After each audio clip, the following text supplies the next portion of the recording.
Whether you're picking and grinning or just grinning, grab a drink, pull up a seat. It's time for Roots Music Rambler. Turn it up.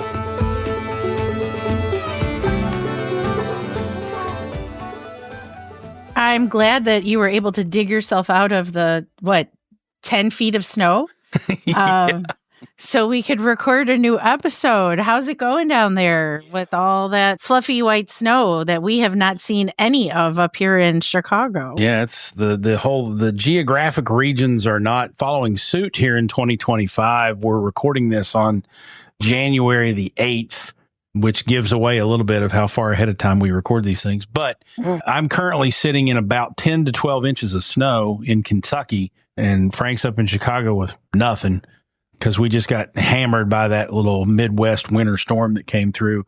We actually, if I'm not mistaken, some verbiage in this might not be completely accurate, but on Sunday, the prior Sunday, a few days ago, we had 9 inches of snow in Louisville. And I think I heard someone say on the weather forecast that was the largest single day accumulation in the history of the city.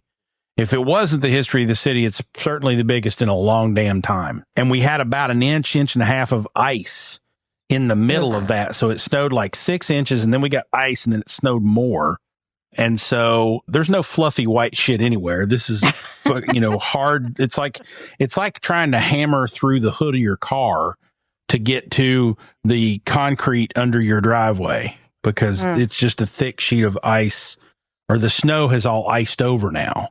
And it's going to be cold the rest of the week, and we're expecting more snow in a couple of days. So kids have not been in school all week. Oh, wow. They probably won't be in school, I would think, until the middle of next week, probably. So everybody's getting an extended Christmas vacation from that perspective. Kidding. My driveway's on an incline. And so in order to get into my garage when it's like this, if I haven't shoveled the driveway, which I was not at my house for the last 4 or 5 days. So when I came home to get into my garage, I had to basically turn the corner onto the side street and then floor it and try to slide my way up the hill.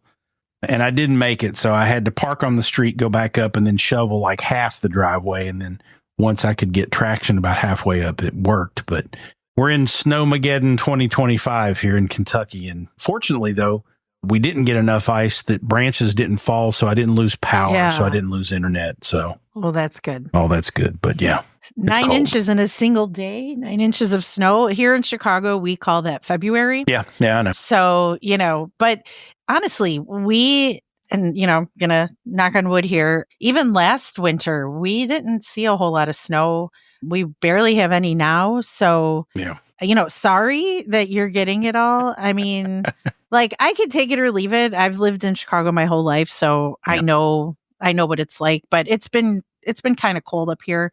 Not quite a polar vortex, but I'm glad that you and yours are safe. And there's been no, like you said, no power outages or anything like that, because that makes a horrible situation so much worse. Yeah, no drama on my end. And I hear you about Chicago. The coldest I've ever been was in Chicago. I was there once upon a time, and it was like, I want to say it was 5 degrees Fahrenheit, and it felt like it was minus 20 because the wind was blowing, and it was terrible. I had to walk like 3 blocks and almost froze myself like in place walking down the sidewalk. It was so cold. So I don't envy people being in Chicago at all. And the weather, these snows, we haven't really had good snows anywhere in the Midwest for the last 4 or 5 years. It's been a while since we've had a really good winter storm. So I guess we're due. I don't know, something about global warming or something. Who knows? I don't know what the hell's going on. Anyway, welcome to Roots Music Rambler. She's Frank. And he's Falls. And we're rambling on through the stories behind the music we love. And today on the show, we finally get to talk to Shepherd, also known by his full name, Jeff Shepherd. We've been trying to coordinate schedules with him for some time now. And turns out he's got a new single out. And we reconnected as the new year opened up.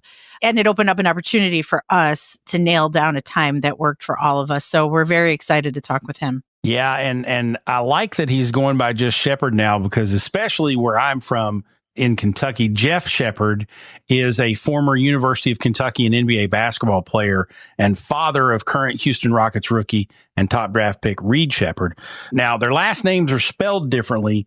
Shepherd, who we're interviewing today, the musician, spells it like you think it should be spelled, and he's a much better musician.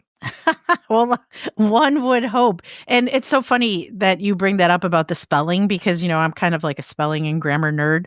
And I still have to like check and double check and triple check whenever that word comes up or like someone's name, because there are so many variations of it. Yeah. So thanks for specifying. So Shepherd, the artist, the gentleman that we're interviewing, is a blue collar Midwestern guy, and that's what his music sounds like. So he's got a nice mix of 70s rock, some classic outlaw country, some blues, and even some punk rock influences in there. His lyrics are really heartfelt, and I'd say his music can sometimes feel dark, but he's a good jam. Yeah, certainly. I've been shuffling his tunes on Spotify all day, and you nailed it. Some songs feel like Tom Petty. Others have a country or southern rock vibe. There's a lot of energy in his music. So I'm excited to dig into his roots and how all that came to be. Plus, we'll be hearing some of his songs as we go to and come out of break. And also on the show, we'll do our normal Pickin the Grinnin segment, share our picks for whose music is making us grin. Might be old, might be new, but they sure will be good. So before we kick it off, though, Jason, you got to meet a couple of artists recently at Marcus King show, right? Yeah, it was kind of, I think I mentioned a couple episodes ago that I saw Marcus King as the new year came in. It was on December 30th, I think, in Evansville, Indiana. But I didn't share details from that show because we recorded it actually before I actually went to the show. But my son and I, Grant and I, drove over to Evansville. We stopped off and had some hog's ass sandwiches at Hog's Ass Barbecue in the middle of nowhere in Western Kentucky, which I highly recommend. You can see pictures on my Instagram feed of us having Hog's Ass sandwiches. And it is sandwiches, SAMMICHES, sandwiches. I don't quite have a problem with that, but yeah. Hog's Ass, we'll have to talk about that off screen. So, go ahead. So good. So good. And if you are anywhere left of the political aisle, the entire place will offend the shit out of you. But the food is amazing. It's good stuff. Anyway, so we stopped there on the way. We went to Evansville to the Marcus King show. This is the fourth time I saw him this year or last year, 2024. It was the third time my son saw him. So my son and I have been to see him 3 times together. And we didn't know who the opening act was. He usually has an opener. It's usually some up and coming artist. And the opening act turned out to be Meg McCree, who I had heard of, but hadn't heard a lot of her music. She's one of those contract singer-songwriters in Nashville. She's got a writing contract, publishing contract with one of the big companies, and she's in this gaggle of people who write songs. And her songs are really, really good. And I'd heard a couple of them. I knew she was going to be good. I was very excited. Well, then she comes out and brings her boyfriend with her. And her boyfriend walks out on stage with her. And I look up and I'm like, that's Ben Chapman. Like, I've been trying to get Ben Chapman on this show for 6 months. And I love his music because he sounds a lot like Brent Cobb. He's also from Georgia. And I think he's co-written and done some stuff with Brent before. And I love his music. And so I've been trying really hard to get him on the show. So apparently Meg McCree's dating Ben Chapman. And so he came to accompany her. So they play, and she happens to mention in the middle of her opening act, hey, I'm going to be at the merch table, between acts, and then after the show, come see me. And I'm like, well, the hell, I'm going to go out there. I mean, duh. So Grant and I go out between acts before Marcus King comes out. And obviously we've seen Marcus King a bunch of times. So if we miss the first song, it's not going to kill us. So we just kind of waited around for a few minutes, and sure enough, they both just came out and, said hi to people and shook hands and all this kind of stuff. So I went over and talked to Ben for a few minutes, told him I'd been trying like hell to work through his PR people to get him on the show. And he's like, well, here, just email me. So hopefully we'll get Ben on the show. I don't know for sure, guaranteed yet. But sure.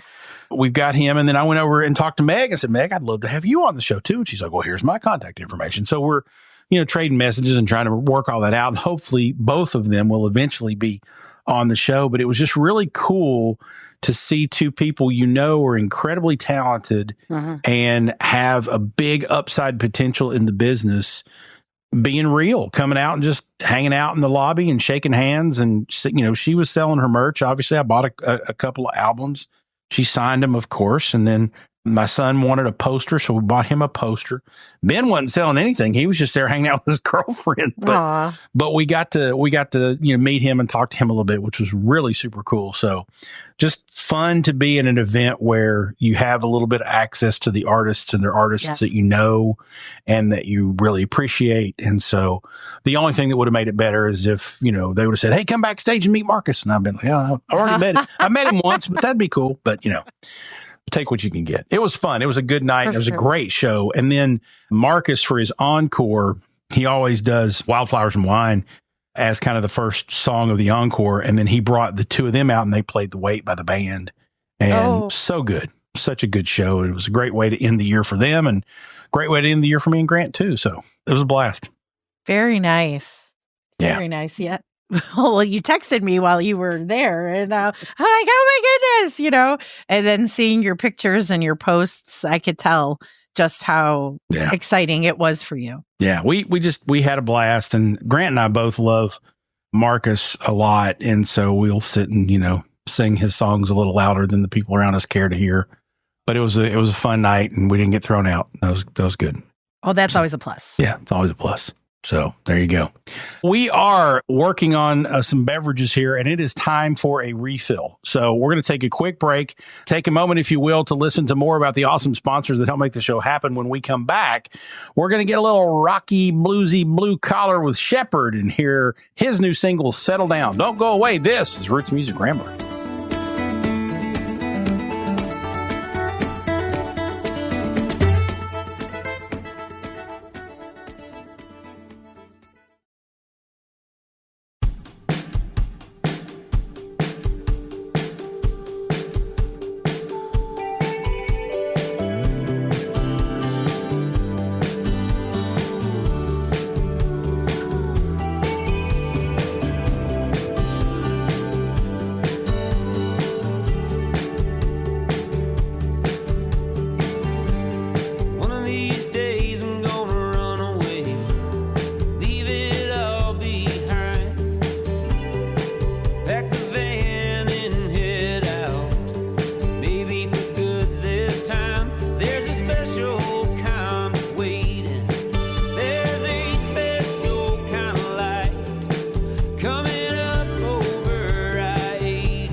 Welcome back to Roots Music Rambler. That right there is the new single from Shepherd. It's called Settle Down. His latest is live on the old streaming services, but the man behind the music, Jeff Shepherd, is with us this week on Roots Music Rambler. Jeff, it's great to finally figure the schedules out and get you here. How are you?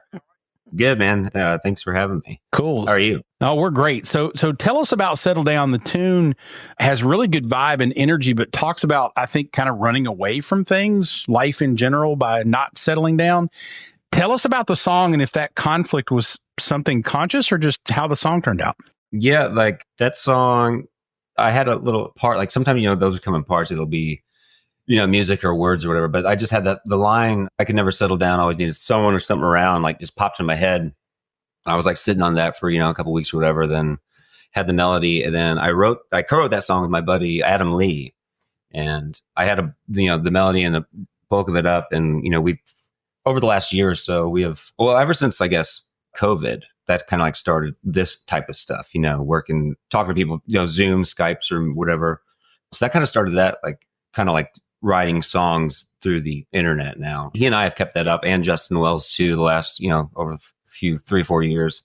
And it was, that song was like kind of a collaboration. It was like a mishmash of a lot of things, really. So it kind of just there's like 5 different meanings within it. It wasn't anything about anything in one particular, but I think subconsciously that line probably came out just, because of the fact that I just had a kid, and that wasn't kind of what I thought that would maybe like hinder my music career has seemingly just kicked it off. And, so there was a lot of like that into like, becoming a father, or like, is the dream over? Am I done touring? Am I done making music? Or is this the start of something? It's just all kinds of stuff. It's been a year, That's nice. Yeah. In my experience, fatherhood either slows you down or pushes fast forward on everything. There's not a real in between.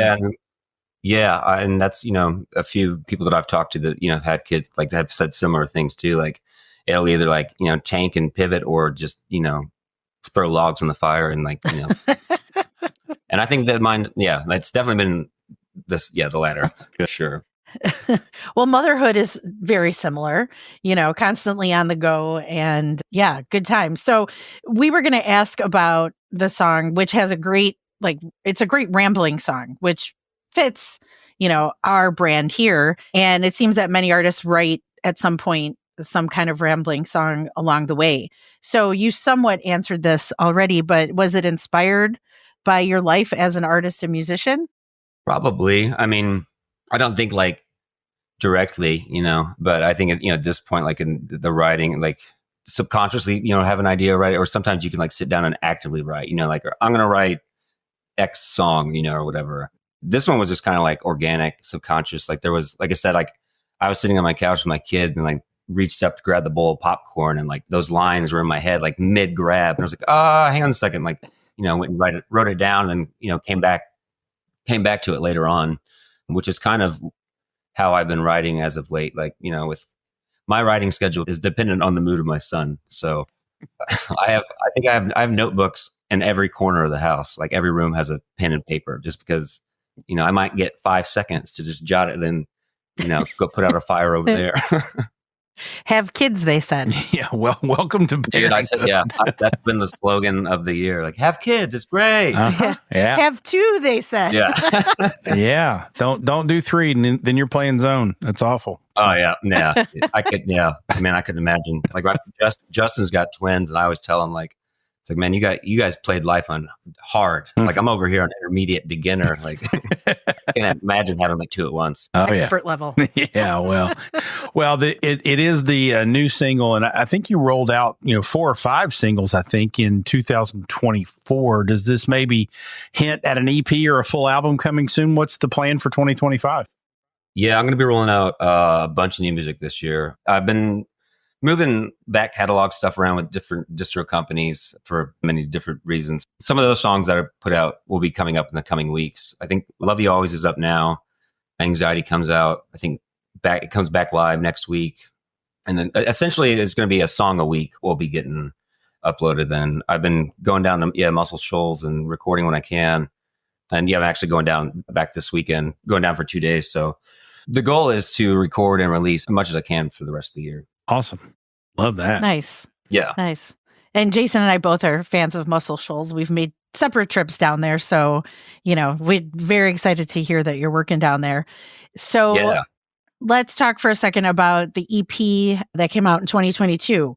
So your song Black Widow, all right, that song has done very well for you, but it has a distinctly different sound from your latest stuff. So to us, it sounds more like Steve Earle, maybe a little Southern rock-ish. How would you describe your sound and music to those who haven't heard much of you yet? It depends on the week, I guess. That's fair. I don't really, very rarely do I sit down and like try to write a certain whatever. Like I said, mostly it's something will pop into my head, and then I'll sit down with it later on. I think my sound is just, it's like kind of a funnel of all the stuff that I like or have listened to. Like, I grew up listening to bluegrass and outlaw country and like old country and like anything from Skinner to Allman Brothers to whatever. Like it was a hodgepodge. And I think that's kind of what my sound is too. Then during like middle school and high school, like, got into like punk rock and rock and roll, like, did, all that kind of angsty, and I love it all. I listen to classical music every morning when I, make breakfast. Like I love music. So genre wise, it's always just kind of been like it, whatever, or it kind of dependent on like who I'm in the studio with. Like, cause I've made records with buddies all over the Midwest and Southeast for like the last 15, 20 years. And, sometimes we've had pedal steel players or banjo players or upright players. And, I have a lot of friends in Wisconsin, in string bands like that's. And so anytime I've been up there, like at a buddy's house or a studio, like we'll go do a song, and it's usually kind of like a folky string, So it's very dependent on like my surroundings as well, too, I guess. Yeah. That's nice. Nice. It's musically, I guess it's got to be real advantageous to have that kind of, I don't know, chameleon-like feel where you can kind of bend and adjust and enjoy all different types of music.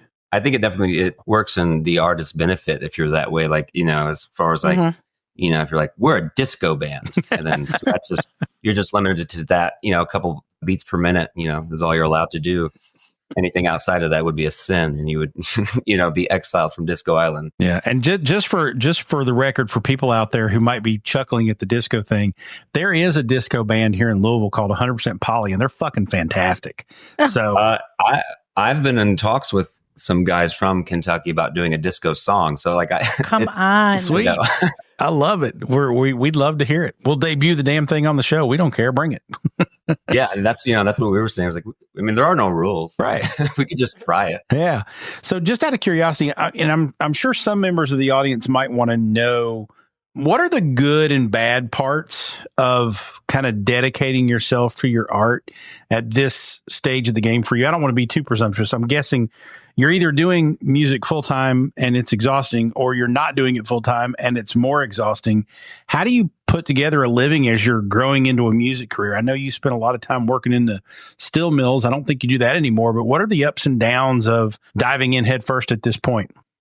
I mean, there's a lot of downs, but the up, is like, I don't know. It's like something you're passionate about. You get to do something like that you are passionate about or you love. Like, and for me, like, I did my first tour when I was 15 years old. So I've been playing shows longer than I haven't. So like, it's kind of just like a way of life. It's always been a way of life for me. Like I've always, not so much during the steel mill, my years there, because, it was a, Monday through Friday, 8 to 16 hours a day, depending on derailments or shipments or whatever was going on with that. So like during that time, I was just, in the week, we do Fridays and Saturdays, like, didn't do a lot of cover bar gigs, but, I think I played like 4 or 5 those shows. Then we would play Chicago all the time, Wisconsin, Milwaukee, Madison, Wisconsin. So I, kind of did like the Weekend Warrior thing through that. But then 2013, I kind of got to a tipping point where I'd been there long enough to where I was getting more responsibility, and company truck, and, that thing, like, can't really have you getting in a van with 5 other people and disappearing for long periods of time type of conversation. And it was like a thing where I just like looked around the room one day and like everybody there was, either missing limbs or divorced or covered in scars. And, I was 24, 25. And I was like, man, if I stay here, like, I know what my life is going to be like. If I get in the van, like, who knows? That was enough for me. Like that was, it was kind of like, it got to a point where I'd rather do this than, just stay in the mill for 25, 30 years. Well, and that's part of the great American dream, the adventure of being a musician and hitting the road and not knowing what's going to happen. However, we were talking just before we started recording, you're a new dad. So how does that throw a wrench into all this? Honestly, man, it hasn't really. It was something that I thought would throw a wrench into it, and it's kind of made it better. Because at first I was like, man, I'm going to have to be home, because I want to be home. So that meant touring was probably not going to be a thing. And like, also, like, touring has gotten so much harder over the last couple of years, and like, it more expensive. Like so there was a lot of variables going into it to where I didn't know if like, if it was going to be a thing for me anymore or not. Like, maybe it was just, go back into the trades or construction, or go back on the railroad or whatever, and during that downtime, the last year and a half now, like I've just spent at home in my basement with my son playing guitar, singing every day for the first time since I was a kid, since I was 13, 14, 15, when I first started playing guitar, because that was the last time that I was stationary for X amount of time, or, didn't have to any responsibilities to be anywhere else. Like I have to be here on this couch with this person. And outside of that, I can do whatever, So like we've just, been hanging out with him and playing, and while he's napping or whatever, I've just been sitting in my basement playing guitar, writing. And it's made me a better writer, a better guitar player, a better singer, and being around him has made me a better person for sure. Like, so what I thought was gonna, maybe put a nail in something, like ended up, catapulting it to something that it's everything that, in my opinion, has gotten a lot better. Like I'm super stoked on the songs that we've been working on down the shoals, and I don't know, it feels like everything's, firing on all cylinders right now. Awesome. That's so awesome. How old is your son? He is 16 months. He was born in July of 23. Oh, very nice. Very nice. And we were leaning towards asking about if fatherhood has changed your approach at all or your songwriting. And you alluded to it a little bit, but do you care to elaborate a little? Yeah. Becoming a father has definitely had like a spiritual awakening effect on me for sure. I'm definitely not the same person anymore. I have a different, view and perspective on things. And also I'm pretty humbled every day that in about, 6 years, this dude's going to be smarter than I am. So, learning to cope with that. Oh, yeah. It's humbling. That's for sure. No, but I mean, it's awesome. Like, it's been nothing but laughs around the house here lately. Like, he is a little jokester. That's great. He's a funny little dude. Well, you've got a good year and a half, 2 years ahead of you. And then boys become just little men. And they follow you around and they generally do what you want them to do. And then they hit about 10, 11 and then fuck you, Dad. So prepare yourself for that. I know. That hasn't been my most experience. guys I talk to, like, you've always said, like, it makes you pay for your sins if you have a boy. And I'm not looking forward to it. Yeah, it's all good. Well, let's take a break here. I want to listen to Black Widow a little bit as we go to break. When we come back, we'll dig into Jeff a little deeper and find out more about how he came to be the artist you hear today. Don't go away. This is Roots Music Rambler.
Them infills and duros, they ain't never changed.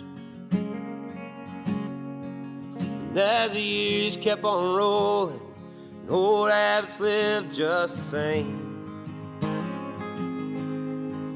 You drug yourself into a coma and died twice before 19. You were gasping for air, so desperately trying to stay clean.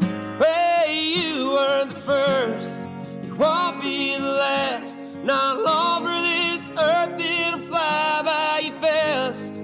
Stubborn as hell, but tough as nails, and just wild.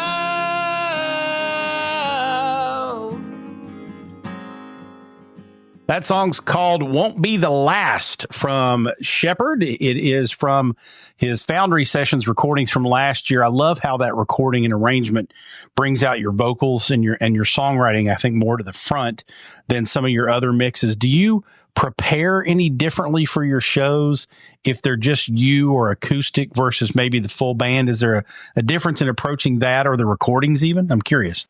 For sure. Absolutely. There's some songs that I won't do solo that just don't have, the right feel. Like Black Widow.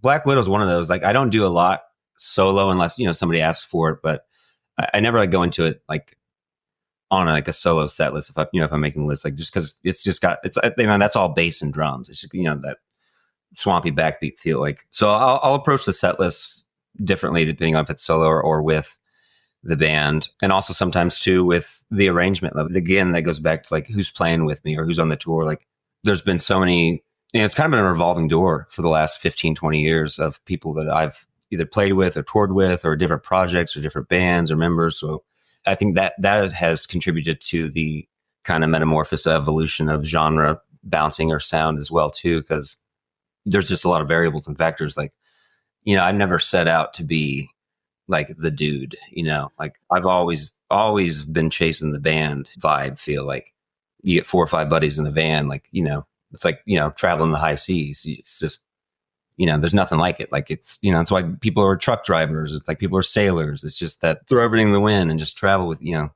buddies. Like, what I'm saying is like, I'm always open to like collaborating and writing, whether it's musically or lyrically. But to that effect, I will say that, over the last couple of years, it's kind of just been me, especially the last 3 or so, just because I've been, home writing alone. And your songwriting process, you kind of mentioned you have notebooks in every corner of the house. When you have an idea, you jot it down. Where do the ideas come from? Is it just something that pops into your head, or do you get your ideas from like your travels or life experiences? Yeah, kind of anything. Like, I'm kind of one of those people that is kind of like constantly just always writing, whether I know it or realize it or not. Sometimes like I write a lot while driving or like in the shower. Like, there's something about like white noise. Like, if I'm on my motorcycle too, like I'll write then. Cause if I can't, like, if everything's kind of like drowned out, then that gives me like the free space to like think and like it just kind of happens like automatically, honestly. Yeah. Like, if I can't hear anything, then it's just, there's just always kind of melodies and stuff bouncing around. And I don't know if that's because I've, been doing this for so long and I've just fried my ears with records and amps. And so it's just constantly ringing that way, or if it's just something that, I just generally love to do. Like, I've been writing songs for, as long as I can remember. Like, I remember being 8, 9, 10 years old, just like making jingles with my papaw, like just driving around, just always kind of like, working a bit, so to speak. Like, my papaw, he was a very funny guy. Like, he's always tongue in cheek humor, always just kind of ornery, which is, that's trickled down through the generations, I suppose. So when you write, and just as a safety warning for people out there, he does not write on a pen and a paper while he's driving a motorcycle. When you do write your music, is it lyrics then music or music then lyrics? How does that process work for you? It's up to the wind, man. It bounces back and forth. They're never too far apart. Like, I'll get one and then I'll figure out the other one pretty quick. And whether, I might not necessarily finish the song, but like I'll get like a half of a verse or melody of the chorus or a line or something, just enough to where like I can come back in 3 weeks and be like, oh yeah, that's what it is. Cause before I would just have like notes like in my phone or like on the side of the bed. And like there was kind of no organization to it. And then I would look at it later and it might as well have been hieroglyphics. I had no idea what it was, I was like, I don't even know if I wrote this. I've done that before. Yeah. So yeah, it's been a lot of trial and error for me. More. Yeah. For sure. So tell us a little bit more about Papaw. Is that where your roots originate when it comes to your songwriting and your playing? Did he start all of this for you? Yeah, for sure. I mean, he was a big fan of music. He's from Eastern Kentucky. He moved up to Gary, Indiana for the steel mill boom. So he and his generation of buddies, they built the steel mills that, I was a third generation I worked for a railroad construction company that serviced the steel mill. So I wasn't an actual steel worker. I was, the Paul Bunyans, pulling ties, swinging a hammer, driving spikes all day. Wow. And so he moved up, and you are wearing plaids. That's fitting. That's good. Yes. Oh yeah. I didn't even think about that. My basement it's so cold down here. But yeah, definitely, I think early on, the first 5 to 10 years of any human, like that's going to dictate like their personality, like what at that point in your life, that's all you've known. That's all that you do know. So why would it not be your entire identity? He was big into bluegrass. Like he played banjo a little bit, which funny enough, like I had been playing guitar for probably 1 to 2 years. I lived with him at the time too, before he even told me that. Like a friend of mine I was in high school. A friend of mine had loaned me a banjo that I don't know. I didn't have no idea where he got it. What it didn't matter. But I just had it in the basement that I lived in, and it was just laying on the couch. And I was on the computer doing something, and he had come down, and I just heard someone like playing the banjo like unlike anyone I've ever heard before, because we didn't know how to play. But he was like, I just like went into it, and I was like, "How have we not talked about this? Why? How have you not like?" I was like, "I didn't know you played music." Well, I not anymore. Like I used to play, back in Kentucky. But with his generation though, that was just kind of like what everybody did back then. Yeah, not professionally. It was just you do it in between on the weekends or after work or whatever. Yeah, sit on the front porch with your buddies and pick and grin. That's how it works. Yeah, and that was my childhood. Where in Eastern Kentucky was Papaw from? Hindman, Kentucky. Okay, yeah, that area. Yeah, I still have a lot of family out that way, like towards Ashland City. Mm-hmm. Just kind of, there was part of my family stayed and part like went to Northwest Indiana for the work. Yeah. Really. Yeah, that's that whole reading, writing Route 23. You get up to Columbus or you go over to, Gary, Chicago area. It's, steel and ironworks and, that Rust Belt city's migration after the coal mines stopped hiring and whatnot. I'm from Pikeville originally, which is about, 45 minutes or so from Hindman. So I know exactly where you're talking about. It's actually a really good song. Sunday Best has a really good song called Thank God for Hindman. Oh, man, I know. I love that song. I played with Nicholas in Sevierville. It was at the Lyric Room. Could be. Yep. It was a few years back, but I just recently heard that song. And then it was a couple months later, I got to play that show with them. But I love that song. Yeah. That just reminds, every time I hear that song, I just think about my Papaw. Oh, sure. And, that, very easily could have been his, Friday night or whatever. Yeah, that's good stuff. Way back when. Yeah. So since we're talking about place, I'm curious how place impacts your music. I know you grew up in Northwest Indiana. I think you're up there in that Rochester, Winamac area of Indiana, which is not too far from Chicago, but still very, very rural. Was there anything about, being in that part of the world? Your website touts the fact your music's very blue collar and Midwest, but where you grew up, how did that place and the environment impact how you learned and wrote music? It kind of had like a boomerang effect on me, I think. That I'm beginning to realize lately from all this time sitting on my couch talking to the wall. But back then, it is such a rural area, and it is like a little pocket of Kentucky that just kind of exists there. And so when I was, coming up, like most kids, you had mentioned like angsty toward, a couple of years before you're angsty towards your father. Like, I think that having a country music childhood background made me not want anything to do with it, which, I got way into punk rock and roll bands and was listening to Rancid and Soulful Distortion. I always loved Steve Earle. I was always a big Steve Earle fan. My dad was a big Steve Earle fan. And so I think, I kind of did that thing for a while, and I was in some rock and roll bands around Chicago, and then was in a couple bands down in Lafayette, Indiana, which is an awesome little city. They have such a great music scene and community there, and kind of always have. We would sneak off to Lafayette. There's this place, it's gone now, but it used to be called Downtown Records. I was sneaking into shows down there when I was 14, 15, nice. So Lafayette's been doing shows long before I was doing shows, and they're still doing shows. There's People's Brewery there. They do Tuesday nights every Tuesday there. Jim has brought, so many of us down through there throughout the years. It's just an awesome little scene they have there. Very cool. Nice. I haven't been there. Haven't been to Lafayette yet. And, it's a shame I'm only a couple of hours away. So you mentioned your dad being a big Steve Earle fan. We talked about Papaw. Was there anyone else? Other family members or friends behind those influences? Yeah, influences. There's still some friends back home, some guys in Indiana, some guys in Chicago, and a couple of people in Florida, just a few buddies that I've known forever that we've always kind of like just passed records to each other, or bands. Like even me, like, when I was coming up, like there wasn't the internet. I remember before the internet, like, when I wanted to get CDs or whatever, we had to go, either to Walmart or what was that? Hot Topic had sometimes, or I had to drive like an hour. Yeah. Like, the biggest city by me when I was growing up was Plymouth, Indiana. And, that was like we were like going to town. When we went there.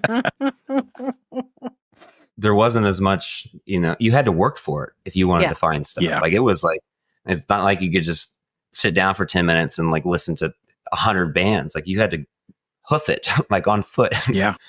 But I guess we just never stopped, It's just something that we've always kind of like kept doing. That's all that to be said. Like that's, one way that I will find like music or whatever that undoubtedly will, influence me at some point in my life. Going back to like that always kind of like constantly writing thing. Like I think if you're an artist or a writer or the creator of anything, you're kind of like a sponge, You're just constantly observing or taking something in and just storing it for later. Or I think people are a product of their environments.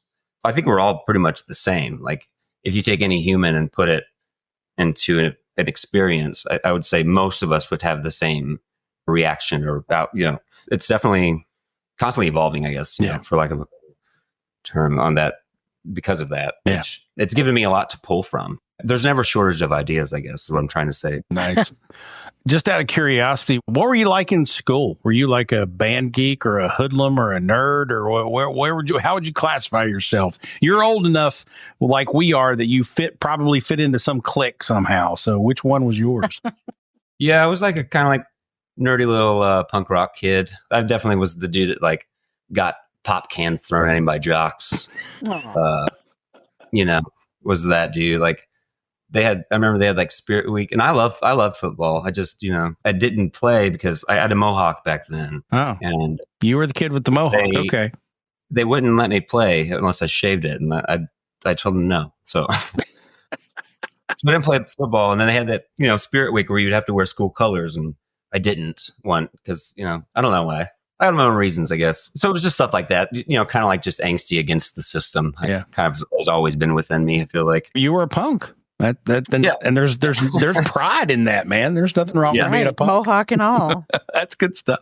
No, not at all. Like, I think it's definitely helped me a lot, being able to like stick to your guns, have a mentality, especially in this industry, Sure. And especially in the steel mill industry. Like the steel mill is, it's kind of like a tyrannically driven industry. Like it's pretty, a lot like how the military is as far as ranking orders and being on, government property. Like we worked with ties with local authorities or military because the Port of Indiana is an international port, like security there is really, really tight. And I forgot we went on this tangent about Port Authority security. What you were like in school. Yeah, but this is... yeah. So just like those types of environment, like a lot of the work that we would do were in like industrial areas. So like not only did you have like your coworkers like constantly sizing you up, like, very just hostile environment, but like, then also just like the street activity. Like, there would be people that would come like break into our cars every day. When we were working in the Chicago subway tunnels, they would steal like all of our lunches, bags, like, and just, you kind of just felt like, especially back then, I was like, so it's just, the world just picks on you forever. It's just constantly like, people are just taking your lunch forever. Like, well, all that to be said, like I have pretty thick skin, and that has really helped me out throughout the last 36 years. Definitely, especially in the lines of work that you've been involved with. So let's bring it back now, full circle, 2025, especially now that you're a dad. What can people expect from you in terms of touring or live shows? Where can we find all of your stuff online in the meantime too? Stuff online that you could go to shepherdthyart.com. And that's also all of my social handles at shepherdthyart. As far as touring and shows, yes, soon. Currently, the main focus is working on writing and recording. Just, I have more songs than I can afford to record at this point. So trying to pick an avenue, get just the right batch of songs together. Cause, like at this point that, they're kind of just all over the place. So which is a good problem to have, but a problem nonetheless, I suppose. but it's also the first time where I've had an amount of songs to where people do talk about concept records. And it's something that I've never been in the position to do before, because it was always like, you know, we have 2 songs that, you know, you book the studio time back then. Like, you had what you had, you know, and then, you know, as the years go on, like you keep doing it, like more songs come, and like you find a rhythm. And I think, you know, that's kind of like really, you know, what I think I've been trying to like do is just get something like honed in to where I can start doing extra stuff. Like I would love to rent out RCA's Room A one day and just like make the Dark Side of the Moon record. Yeah. You know, just rent it out for a whole month and just, you know, I mean, that's the dream. Sure. But, you know, today's dream is just get the songs better and just kind of like curate the right batch. Like I'm going, and again, like that's been dependent on who's in the room, which as of late, you know, like my buddy Saul Littlefield, he and I have been working together for almost 9 years now. I mean, he's just a monster talent. I think if you've listened to any country song in the last 10 years, you've undoubtedly heard him play guitar before. And he's one of those people that I'll have the idea or the song or whatever, and I won't even have to tell him the melody. He'll just play. And I was like, that's what I was going to tell you. Like, so the chemistry between the two of us, like, is unmatched. Like anyone that I've, you know, done, like, which is why we continue to keep, you know, doing stuff together. Like, it's genuinely always so fun. Like, you know, anytime that we get together, and we used to live together for a couple of years, but, you know, that feels like a different lifetime ago now. Mm-hmm. Like, so much has changed, but we don't get to hang as much as we used to. So getting to record is even that much better now, you know. Mm-hmm. Nice. Not only do we get like work together, but it's also like, how have you been? Like, you know, I haven't catch seen, up like, time, you know, because he is a monster player, man. You know, there's days he does 3-4 sessions a day. Like, you know, one of the busiest guys I know. Like, getting the opportunity to be in a position to continue like 8-9 years later to be able to keep making music with him is just, it's awesome. Like, it goes back to the thing, like, what, you know, what are the ups and what are the downs? Like, that's a big up. Like, you know, getting to work with your friends, man, and doing something you love, like, and creating something together with, you know, another human is just cool. Like, it's, you know, it is. And we're glad you're doing it, and can't wait to hear all the new music coming out this year. Jeff, thank you so much for doing what you do and creating good music for us to listen to. It's fun to watch the rise, and we're damn proud to have you with us on the show. Oh, thanks for having me. Very, very honored to have you here. Folks, you can find links to Shepherd's website and music in our show notes. Go dive in. You will not be sorry. Don't go away, folks. The Pickin the Grinnin segment is coming up. Let's go out with another Shepherd tune. This is Hell in Our Hands, and this is Roots Music Rambler. We're probably dying, sowing our oats. We're definitely prepping a big anger of toast. Our innocence is slowly just trickling away. We told you all to speak up. You had something to say. We're playing the fighter. His fought his final man, and now we're playing the creator with hell in our hands.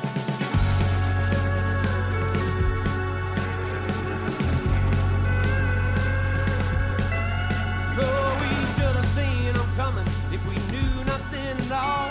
Tell mama not to worry, 'cause we're having us a ball. And we'll take the things we're given, though we surely don't mind. Well, it's just simply simpler. Be the first in line. We make a decision if we get at us with him. Now we're playing the creator with hell in our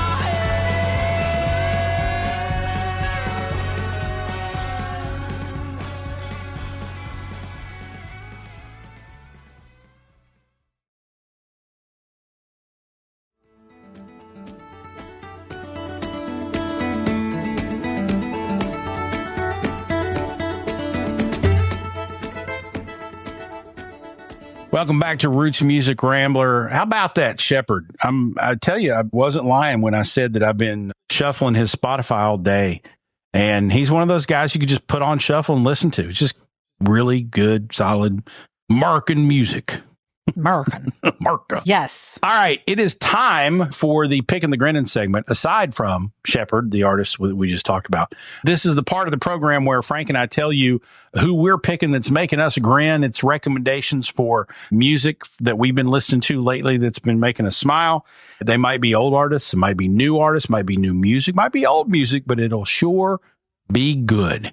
And so I'm going to go ahead and go first. I know I always throw Frank under the bus on this one, but since we just talked about this earlier in the show, I'm going to double down on Meg McCree this time around, because not only did I get her album at that Marcus King show just before the end of the year, but I've listened to it 2 or 3 times, and her music is just really, really good. And then she and Ben actually collaborated with friend of the show, Britt Taylor, and her husband and bass player, Adam Chaffins, on a collaboration song called Gone As It Gets, which has a couple 100,000, if not more, listens on Spotify. Well worth going and checking that out. And Meg and Ben both are part of that sort of contracted songwriter gaggle in Nashville. So lots of talent. Her songs are really good, and I really enjoyed seeing her play them. I had heard 1 or 2 of them, but I heard a bunch more, and now I've got the album. And so Meg McCree is a good listen. She's got that sort of potential and trajectory to be one of the next like singer songwriter ladies that comes out of Nashville that does really, really well. She's very talented. And so I'd highly recommend Meg McCree if you haven't listened to her already. All right. Well, I'm going to have to put her in the queue, in my Spotify queue. There Love you it. go. Yeah. All right. So who's your pick there, Frank? Okay, my pick is a band that has been around for ages, it seems. And I never just got into it, and not for any reason, it's just one of those things. But I knew the name. I knew that they had quite the following. And then I finally got to see them live. And now I don't want to say I'm obsessed, but I get it. I get why their fan base is so strong and loyal, and why they continue to write and record and tour. So the band I'm speaking of is Lucero. And like I said, I knew the name Lucero and heard music, songs of theirs casually in passing over the years. And Ben Nichols, the lead singer, his voice is very distinct and it's unmistakable, right? Like I could hear a song and not know the title or whoever, but I would know, oh, that's Lucero. And recorded, I could only handle it in small doses. So that's why I didn't listen to Lucero a whole lot on my own in the years. And I mean, I'm talking years leading up to finally seeing them live. So last year, they announced a 3-night run over New Year's at Space in Evanston, Illinois. And I had friends who were going and people coming from out of town and everything. So I'm like, you know what? I'm going to go. I'm going to get a ticket for one of the nights and I'm going to go. It'll be a good time. And turns out my one friend who was supposed to come in from Minnesota, his plans got totally messed up because of weather. So he never made it. So he gave me his ticket for another night. So I ended up seeing them 2 nights in a row. And let's just say that after night 2, when I knew I wasn't going to be there for night 3, which was New Year's Eve, I was a little disappointed. I was really sad that I wasn't going to see them again. But my little group of friends, they were all going to be there again. So there was some FOMO going on, but whatever. But anyway, it's Ben, and they sound so different live. I was completely floored. I enjoyed both nights immensely. And already from night 1 to night 2, I was already hoping that they were going to play my favorites, the favorites that I had decided upon within 24 hours. So I've been listening to them since, and I'm so glad I got to see them live, and I've been converted and shown the light. And I will say, in the open, you talked about how nice it is that the artists are accessible and, you can have a chat with them. And Lucero, and even the opener, Corey Brannon, he opened all 3 nights for them. He was even, milling about. I got to just chat with Ben for very, very briefly. I'm like, oh my goodness, it was night 1. And I may have had a few beverages. So I was like, hey, it's my first Lucero show. And he's like, oh man. He's like, I hope you loved it. I'm like, I did. I'll be back tomorrow, And he was just so cool to talk to. And yeah, I'm converted. Lucero fan. Very good. Yep. Lucero. I like it. I kind of have deja vu. I almost want to think we picked them at some point before, but I don't care. They're good. We'll pick them again. So all good with it. All good with it. I like them a lot. I've listened to them a little bit over the course of the last couple months and like their stuff. I'm glad to hear they're significantly better, at least in your experience live. And they're not, I don't think they're bad recorded. I'm excited now. I got to go see them live somewhere. So I recommend it. High energy. Which, by the way, little tidbit here for you. As we were talking about this group in a couple episodes ago, February 23rd, I believe, here in Louisville, Kentucky, I finally get to see in person American Aquarium. Wait, full band or BJ solo? Full band. Oh, sweet. Oh, who's opening? I don't know.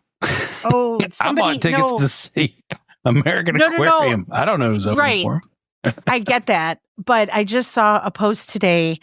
Somebody really noteworthy. All right, hold on. I'm looking so we can deliver the news right here on Roots Music Rambler. My old lady mom brain is not working right now. February 23rd at Headliners Music Hall in Louisville, Kentucky. That doesn't say who's open for them. Okay. At least not right here. Darn it. Somebody good, I bet. Well, we're just going to show people how annoying we can be. American Aquarium on the Instagrams. Let's see if it's on their Instagram. Who's going to open for them? I'm sure it's somewhere. Let's see. American Aquarium, Instagram, scroll. Louisville, Kentucky, Headliners Music Hall on 23rd. Does not say on their post who will be. Ooh, they are doing VIP pre-show meets and greets. I may have to do here that. It is. I got it. Gabe Lee. Ah, okay. Gabe Lee. All right. Gabe Lee. There we go. Yeah. And it says, I'm looking at it now on American Aquarium's Facebook. He will be opening up the second leg of the February tour. And yes, it's going to be Louisville is one of them. So, all right. Wow. Well, I get to see Gabe Lee too. How about that? So maybe I should make a little trip. Well, come on. I got room. I got a couch for you, and I'll put Tom in the yard. Perfect. There we go. Roots Music Rambler is a production of Falls & Partners, copyright 2025. Editing and technical production by Resonate Recordings. Our theme music is Sheepskin and Beeswax by Gentacorum. Join us online at rootsmusicrambler.com and make sure you smash that subscribe or follow button so you remember to join us for the next Hoe-Down and Throwdown. She's Frank. And he's Falls. And whatever you do, kids, ramble on.